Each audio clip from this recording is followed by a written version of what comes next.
Hey everyone, welcome to my clever books. मेरा नाम है माधुरी नागले और आज हम लोग बात करने वाले हैं एमसीक्यू प्रैक्टिस बुक के बारे में। जब क्लाइमेक्स होता है आपकी स्टडीज़ का, यानी कि आपके एग्ज़ाम के ठीक पहले का समय, उस टाइम पर क्या होता है कि आपको ज़्यादा से ज़्यादा एमसीक्यूज़ प्रैक्टिस करने होते हैं। पर सवाल ये उठता है कि उन एमसीक्यूज़ की प्रैक्टिस से आपको कितना फ़ायदा होता है। तो वो डिपेंड करता है कि आप किस बुक से पढ़ रहे हैं, किस टाइप के एमसीक्यूज़ हैं और क्या उनके आंसर्स जो है वो दिए हुए हैं जो बुक में वो सही है। तो ये बहुत सारी चीज़ें मायने रखती है। आज दो बुक्स है मेरे पास जिनके बारे में मैं बताऊंगी आपको, ठीक है। और अगर आप स्टेट पीसीएस, कोई भी स्टेट पीसीएस एग्जाम की तैयारी कर रहे हैं तो आप इनको प्रेफर कर सकते हैं। एसएससी वगैरह जो है जिसमें जीएस पूछा जाता है, उन एग्जाम के लिए भी आप इसको प्रेफर कर सकते हैं ऑफकोर्स। लेकिन यहाँ पर एक बात मैं आपको बताना चाहूँगी, बहुत सारे ऐसे मैटर्स होते हैं जिसमें क्वांटिटी से ज़्यादा क्वालिटी मैटर करती है। तो पढ़ाई में सबसे इम्पॉर्टेंट चीज़ यही है कि मटेरियल जो है वो क्वालिटी मटेरियल होना चाहिए, ठीक है। जानकारी आपके पास पूरी होना चाहिए, मटेरियल सही होना चाहिए। तो उसमें हम लोग देखेंगे, सबसे पहले एक बुक है वेरी कॉमन, ठीक है। एमसीक्यूज के लिए, ऑब्जेक्टिव टाइप्स के लिए आपको लूसेंट की एक बुक मिलेगी और एक बुक है मनोहर पांडे जी की है, अरिहंत पब्लिकेशंस की, ठीक है। तो हम सब जानते हैं अरिहंत पब्लिकेशंस जो है एक रेप्यूटेड पब्लिकेशंस है, अच्छी खासी किताबें आती है। लेकिन यहाँ पर कुछ चीज़ें हैं जो इन दोनों में मैं कंपेयर करना चाहती हूँ। सबसे पहले बात करते हैं हम लोग लूसेंट के ऑब्जेक्टिव की। प्राइस की बात करें तो 360 इसका प्राइस था, बट ओरिजिनल प्राइस मैं आपको बता दूंगी स्क्रीन पर जो अभी है, ठीक है। ये थोड़ी पुरानी है, 2 या 3 साल।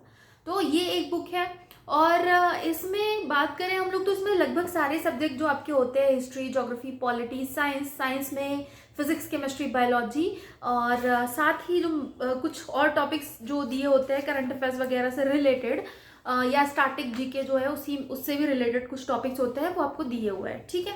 तो ये इसमें ये सारे टॉपिक्स कवर किए गए हैं, पर इसमें ज़्यादातर क्वेश्चंस वही हैं जो पिछले सालों के एग्जाम्स में पूछे गए, ठीक है। तो इसमें ज़्यादा क्वेश्चन आपको प्रीवियस ईयर्स के क्वेश्चंस जो है वो ज़्यादा मिलेंगे।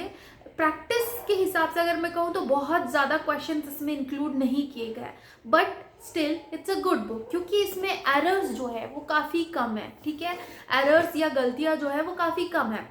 सेकेंड, अगर हम लोग बात करें इस बुक की, जिसमें लगभग 14,000 प्लस एमसीक्यूज दिए हैं, तो डज इट मैटर कितने एमसीक्यूज दिए हैं अगर उसमें से बहुत सारे गलत हो। एक छोटा सा पोर्शन जब मैं पढ़ने जाती हूँ, अगर मैं एक पेज भी पढ़ती हूँ तो मुझे उसमें एक गलती, एटलीस्ट एक गलती नजर आ जाती है। This is the problem. इस बुक में बहुत सारी मिस्टेक्स है, ठीक है, बहुत सारी। ऑन एन एवरेज 2 पेजों में 2 या 3 गलतियां आपको मिल जाएगी। तो इसमें बहुत सारी मिस्टेक्स है। आपको प्रीवियस ईयर्स के क्वेश्चंस तो मिलेंगे, बहुत सारे क्वेश्चंस मिलेंगे प्रीवियस ईयर्स के, पर इसमें प्रैक्टिस के लिए एमसीक्यूज जो है वो भी बहुत सारे हैं। पर ऐसा नहीं हो सकता कि हर क्वेश्चन को जिसका आंसर आपको नहीं मालूम है आप उसको डबल चेक करें। तो अगर आप एमसीक्यूज के लिए प्रैक्टिस बुक खरीदना चाहते हैं तो फिर आपको मेरे हिसाब से लूसेंट की खरीदना चाहिए, स्टेट पीसीएस या एसएससी या इसी टाइप के एग्जाम में जिनमें थोड़ा ज़्यादा डीप में नहीं पूछे जाते क्वेश्चन। दो MPPSC prove me wrong, but फिर भी ठीक है। यूपीएससी के लिए अगर मैं बात करूँ तो यूपीएससी लेवल के क्वेश्चन आपको उतने डिफिकल्ट वाले इसमें नहीं मिलेंगे। उसके लिए दिशास की आई गेस बुक आती है, तो वो भी हम लोग बात करेंगे बाद में। और अब आपको मैं दिखा देती हूँ इन बुक्स में क्या कंटेंट मिल रहा है, कौन कौन से क्वेश्चंस है और कहाँ पर मुझे गलती नजर आई है, वो भी मैं आपको दिखा दूंगी स्क्रीन पर, तो आपको पता चल जाएगा। सो अगर आप एमसीक्यू प्रैक्टिस की बुक खरीदना चाहते हैं तो मेरे हिसाब से आपको सबसे पहले अमेजोन पे रिव्यूज़ चेक करने चाहिए। अमेजोन पे भी रिव्यूज़ होते हैं, स्टार्स होते हैं, और कोई क्या लिख रहा है उन बुक्स के बारे में उसको एक बार पढ़ लेना चाहिए। और उसके बाद स्टोर में जाकर भी आप चेक कर सकते हैं कि क्या आपके एग्ज़ाम के लेवल की क्वालिटी आपको बुक में मिल रही है, ठीक है। बहुत ज़्यादा तो आपको बुक पढ़ने के बाद ही पता चलेगा। तो जितना मैं आपको बता सकती थी उतना मैंने बता दिया। चलते हैं कंटेंट की तरफ।